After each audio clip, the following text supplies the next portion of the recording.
ဒီတခါတော့မင်းကို1990ပြည်လုံးနှစ်တွေရဲ့အမှောင်ဆုံးနဲ့အကြောက်စရာအကောင်းဆုံးရာဇဝတ်မှုနယ်ပယ်တွေကိုခေါ်သွားပါရစေမင်းကတခြားသူမဟုတ်ဘူးမကာအိုက8 Lehman 8 Immortal စားတော့ဆိုင်ရဲ့ပိုင်ရှင်အစ်စ်လူသက်သမားဝမ်ချီဟန်အဖြစ်ဝင်စားလိုက်ပါညာကတိတ်ဆိတ်လုံးနေဒါပေမဲ့မင်းရဲ့စိတ်ထဲမှာတော့ဒေါသတွေကမီးတောင်တစ်ခုလိုပေါက်ခွဲလို့နေပါဖြစ်နေတယ်မင်းရှိမှရှိတဲ့စပွဲဝိုင်းမှာစားတော့ဆိုင်ပိုင်ရှင်ဟောင်းနဲ့သူ့မိသားစုဝင်တွေရှိနေတယ်သူတို့ကမင်းကိုလောင်းကစားအကျွေးတွေအတွက်အနိုင်ကျင့်ချင်နေကြတာမင်းလက်ထက်ကအရက်ခွက်ကိုကြစ်ကြစ်ပအောင်ဆုပ်ထားရင်မင်းရဲ့မျက်လုံးတွေကနှီးမြန်းလာတယ်တစ်ချက်လေးပဲသူတို့ကမင်းကိုစိန်ခေါ်လိုက်တဲ့တစ်ချက်လေးမှလေမင်းရဲ့အတွင်းတွေကမိစာကနိုးထလာတော့တယ်မင်းရဲ့လက်ထဲမှာဖန်ပလင်းကွဲတစ်ခုရှိနေတယ်ပထမဆုံးတစ်ချက်ကပိုင်ရှင်ရဲ့လေဘင်းကိုတဲ့တဲ့ဝင်သွားတယ်သွေးတွေကပန်းထွက်လာပြီးမင်းရဲ့မျက်နှာပေါ်ကိုပူနွေးစွာကြာရောက်လာတယ်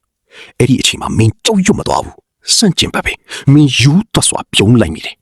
အခန်းထဲမှာရှိတဲ့ကလေးတွေမိမတွေရဲ့အော်ဟစ်တန်တွေကမင်းအတွက်တော့နားငြိမ်စရာတချင်းတပုတ်လိုပဲမင်းသူတို့ကိုတယောက်ပြီးတယောက်တပ်ပစ်လိုက်တယ်အဲ့ဒီညကစားတော့ဆိုင်ချမ်းပြင်ဟာသွေးပင်လေဖြစ်သွားခဲ့ပြီအခုမင်းမှာပြဿနာတစ်ခုရှိလာပြီဒီအလောင်းတွေကိုဘလို့ဖြောက်မလဲမင်းကတော့အေးအေးဆေးဆေးပဲမင်းဟာအသားငါပိုင်းဖြတ်တဲ့နေရာမှာကျွမ်းကျင်သူတယောက်ပဲလေမင်းအလောင်းတွေကိုအပိုင်းပိုင်းလှိဖြတ်တယ်အယိုးတွေကိုထုတ်တယ်အသားတွေကိုနှုတ်နှုတ်ဆင်းတယ်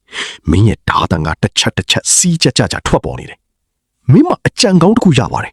ဒီအသားတွေကိုဘာလို့လွှင့်ပြရမှာလဲမင်းရဲ့စားတော့ဆိုင်မှာနာမည်ကြီးတဲ့ပေါက်စီတွေကိုထည့်လိုက်ရင်ဘယ်သူမှသိမှာမဟုတ်ဘူး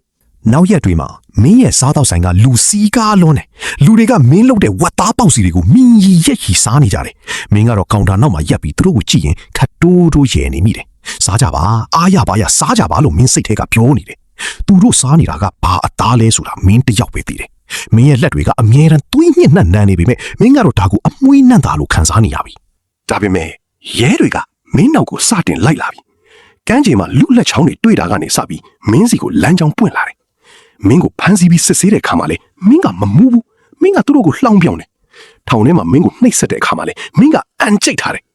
မင်းရဲ့စိတ်ထဲမှာတော့မင်းတက်ခဲ့တဲ့သူတွေရဲ့ပုံရိပ်တွေကအောင်ပွဲတစ်ခုလိုထင်ကြံနေတော့မယ်မင်းဟာတာမန်လူသက်သမားမဟုတ်ဘူးမင်းဟာလူသားစာမိတ်စာတကောင်ဖြစ်သွားပြီထောင်ထဲမှာမင်းကိုတခြားအကျဉ်းသားတွေကဝိုင်းနှိပ်စက်ကြတယ်အထူးသဖြင့်တက်ခံရတဲ့မိသားစုရဲ့ဆွေမျိုးတွေပေါ့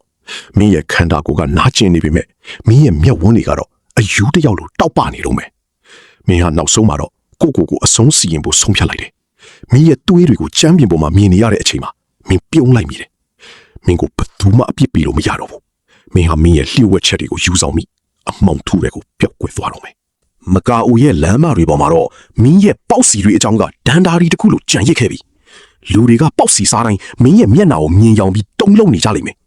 မင်းကတော့ငရဲရဲ့တနေရာမှာထိုင်ပြီးသူတို့ရဲ့ကြောက်လန့်မှုကိုကြည့်ပြီးရေမောနေလိမ့်မယ်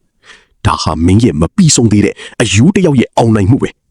မင်းရဲ့နာမည်ဟာ The Untold Story ဆိုတဲ့အတိုင်းဘယ်သူမှထပ်မပြောရတော့တဲ့အိမ်မက်ဆိုးတစ်ခုဖြစ်သွားခဲ့ပြီ